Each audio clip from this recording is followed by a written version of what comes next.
Ancient Rome didn't conquer the world by chance. It did it through discipline, blood, and sweat. At the heart of the Roman Empire was a machine not made of gears, but of men, the Roman legions.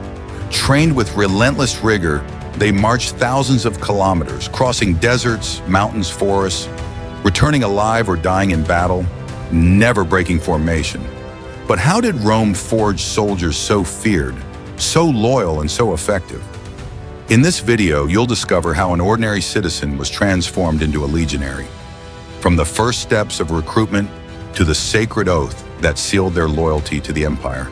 In the early centuries of the Republic, the Roman army resembled more a citizen militia than a professional force.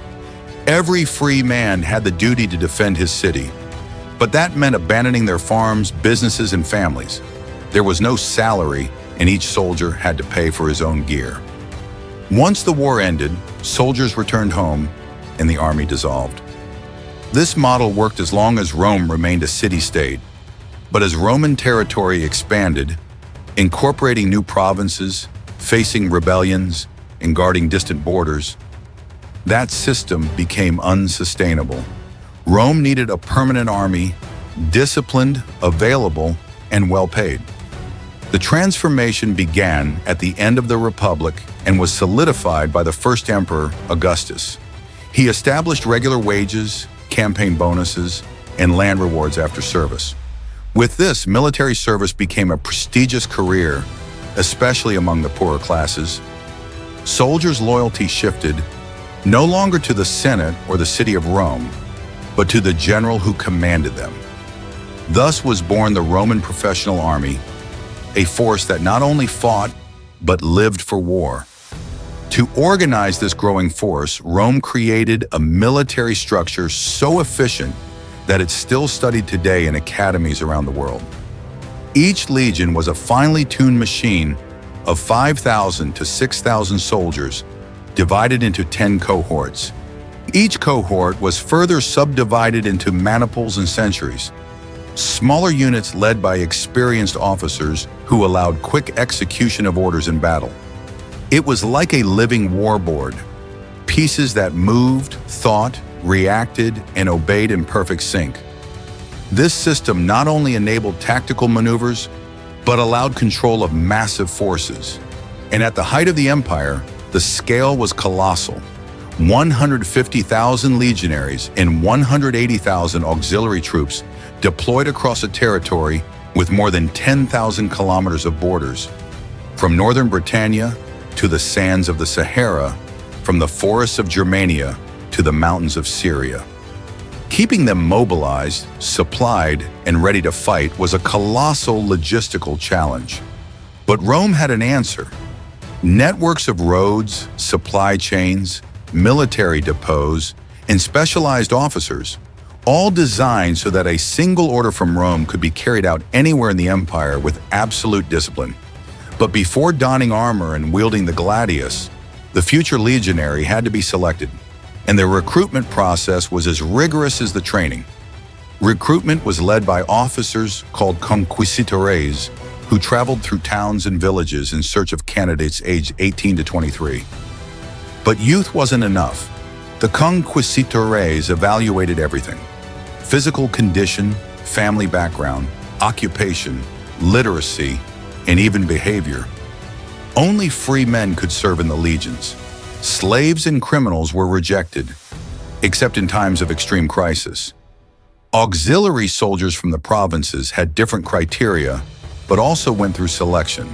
Skilled professionals like blacksmiths, carpenters, shoemakers, or tailors were especially valued.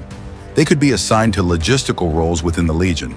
Those who could read and write were candidates for administrative or command roles. And men from respected families had greater chances of rising in the military hierarchy. Once accepted, the recruit received a metal identification plate, similar to modern dog tags.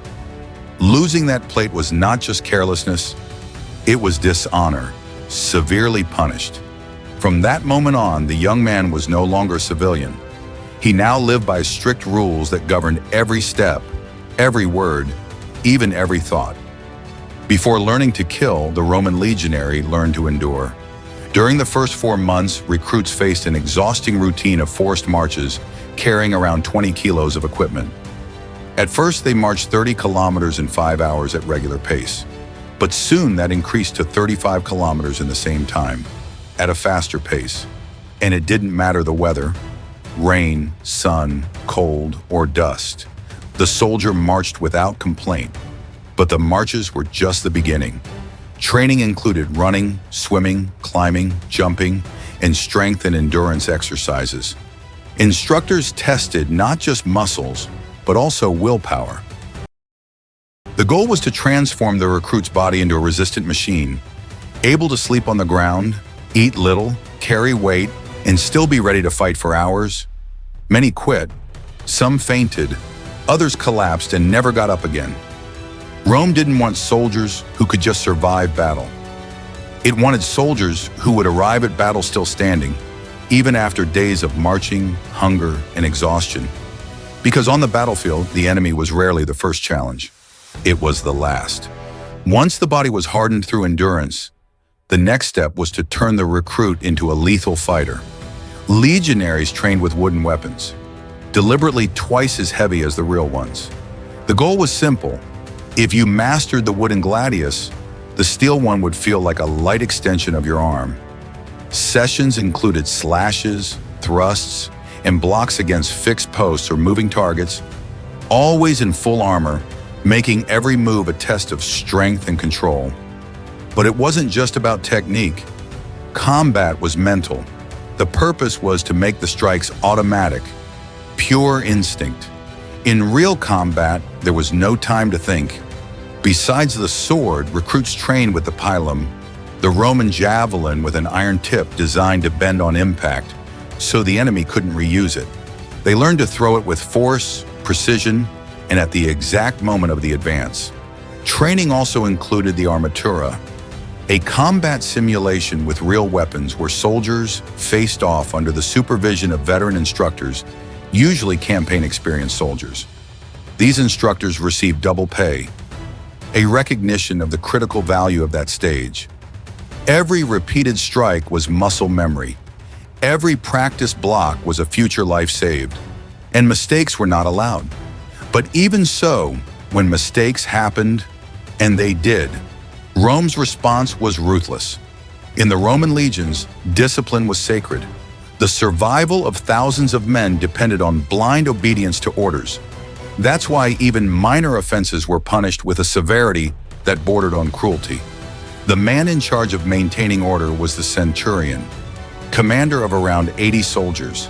He always carried a vine staff, the symbol of his authority, and used it often. Falling asleep during guard duty, public beating, stealing supplies, prison, hunger, and humiliation. Showing cowardice before the enemy? Military tribunal.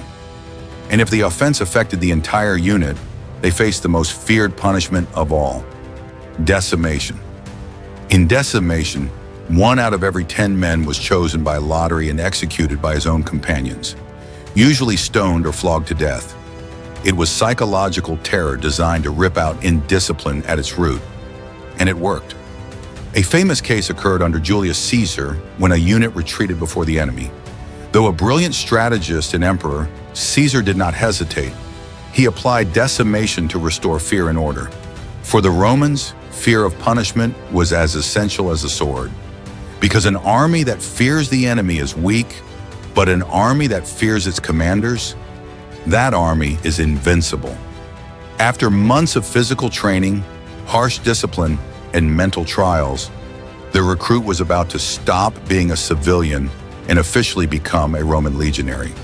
The decisive moment was the sacramentum, the solemn oath of loyalty.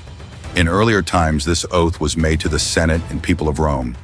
But with the rise of the empire, loyalty shifted to the emperor, seen as the supreme commander of the armed forces. The oath wasn't just symbolic, it was a life or death commitment. The soldier swore to obey without question, fight to the end, never abandon his unit, and, if necessary, die for Rome. To betray this oath was to betray one's very identity. As part of this rite, the soldier received his military diploma, a bronze plaque with his name, enlistment date, and the rights he earned as a legionary. This document was guarded with extreme care, as it represented status, salary, and future. In addition to the monthly wage, the legionary was entitled to rewards like land at the end of service, campaign bonuses, and in some cases, even Roman citizenship for his family, especially for auxiliary soldiers. With the diploma in hand and the sacramentum in his heart, the man no longer belonged to himself. From that moment on, he belonged to Rome. Roman military training wasn't just physical preparation. It was total transformation. It turned farmers, craftsmen, and shepherds into disciplined war machines, capable of marching for days, fighting for hours, and holding formation even in the face of death. That model was so effective it inspired generations of strategists and generals. Elements of Roman training are still studied and applied in modern military academies, more than 2,000 years later. In the end, what held the empire together was the legionary, that anonymous man, hardened by effort, loyal to his oath, and molded by a system that understood Rome's true power didn't come from glory, but from discipline. If you enjoyed learning what powered the strength of Rome's legions, leave a like and subscribe to the channel. And as always, may Mars guide you in battle.